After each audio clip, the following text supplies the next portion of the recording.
everyone. So it's been about 4 months since the last bracelet promotion, and we're looking at only another couple months until the next one. So I've been kind of finishing up all my projects, and so I've got a few new bracelets, completed bracelets, and I wanted to share with you today my red one. So here it is. This is a 7.5 bracelet.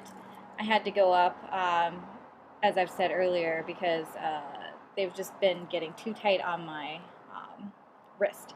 So I started out with the crazy clips just because I thought they'd go really well with this one.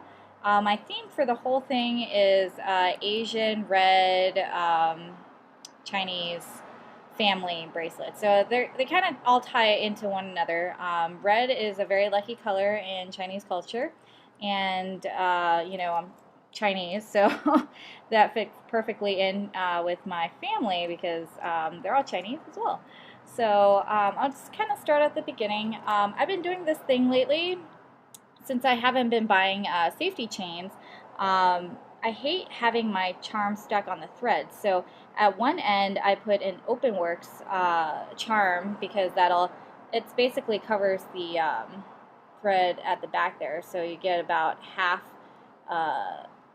of a charm real estate there. And then at the other end I put a clip so that again, the charm doesn't get stuck, and sometimes they fall off, if they get twisted up at the end. So this one is the fire clip.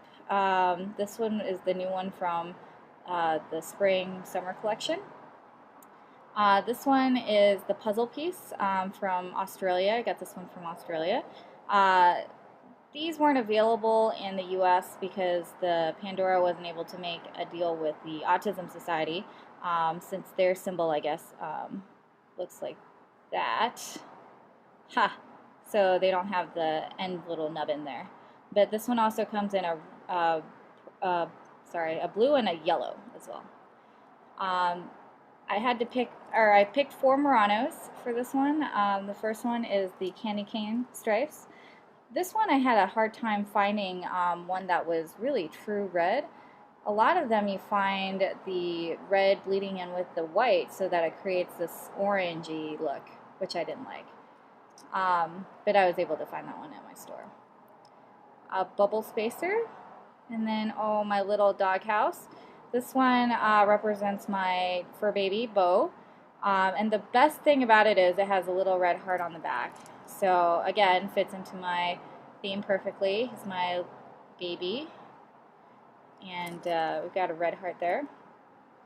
This one it looks backwards on the screen, but it says "To My Love." And then on the back it says "From Me." And this just kind of symbolizes all the letters, not really letters nowadays, right? Emails my husband and I wrote to each other while we were dating. And actually, even less formal than emails, we did a lot of, Gmail chat.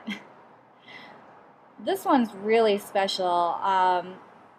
It looks like the regular True Love in the front, but in the back, I did an entirely separate post on this.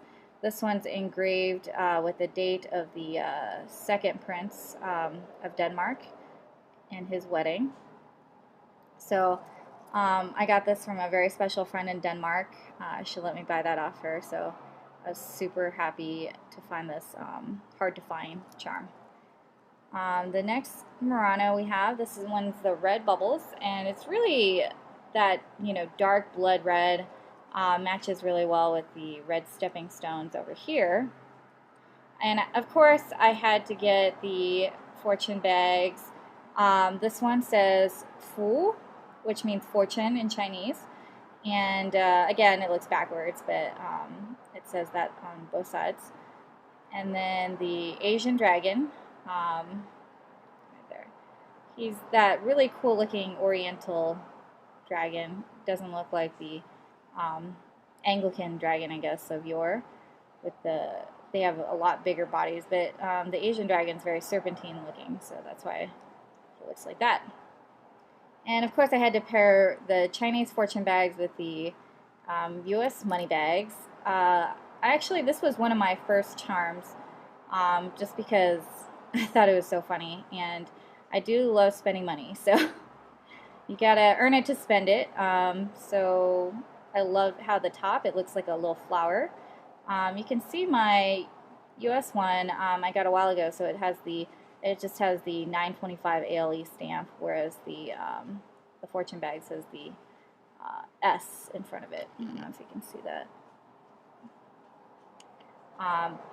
But this one's also a little more oxidized. And funny story about this guy, so this is the Buddha, obviously, but online he's called the Smiling Man, and that's because apparently if you have anything called a Buddha in Asia, there's different export rules for it. So that's why Pandora named him Smiling Man, even though he looks like the Buddha. And of course I had to get that one for my Asian bracelet.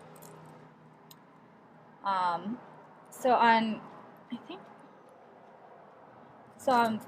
this section, I just had to keep the mother and daughter dangle just because I love how they look together. I try to actually keep them together, and it wasn't as distinctive because you really couldn't see the red as much. So how I symbolize or use these to symbolize is that, you know, I'm a daughter, is this one, and then I'm also a dog mommy, so that's why I kept this one. But I bought my mom her own set because she's also a daughter and a mother, so I thought that worked out well. This one's the monkey, and that symbolizes my dad because he was born in the year of the monkey. He's also got a little chimp baby, so definitely a daddy's girl, and this works out really well. The ram I have to symbolize my mom. She was born in the year of the ram. I guess sometimes it's sheep, sometimes it's ram. You know, they have the wild animals zodiacs as well. So I was really lucky to get this one because apparently it's one of those harder to find retired charms. And this one's the Chinese characters. They come in 6. I got the one called Happiness. I guess it's all backwards for you. Happiness, which of the 6 symbols I find the most important and try to live that, you know, every day of my life, is to find your happiness. This one is called the Cinnamon Stars, and along with the cinnamon candy stripes, they're really hard to actually find a very red one because even though the picture, the stock photo is very red, a lot of them are more brown. So I had to handpick that one as well. Actually, I got lucky. I think I got this one from Perlin, and they just sent me a redder one. So that worked out well. And then lastly, like I was mentioning, I love to have the open works on the end because I'm all about conserving charm real estate, and this gives me an extra half a charm of space. I know I'm so silly, but I love the hearts because it just kind of symbolizes the theme of the whole thing is my family and being lucky, red, my culture as well. So that's my red lucky family Asian bracelet. A lot of themes going on there, but I really love this one. It has great symbols for my life, as all of my bracelets do, but you know, because it's my family, it's extra special. I hope you enjoyed that. I'll be putting up a few more videos of my completed bracelets soon because you know, I've been able to get some completed recently, and then we're heading into the September bracelet promotion, and I think I'll probably get a few more bracelets with that. Alright, I'll see you next time. Thank you.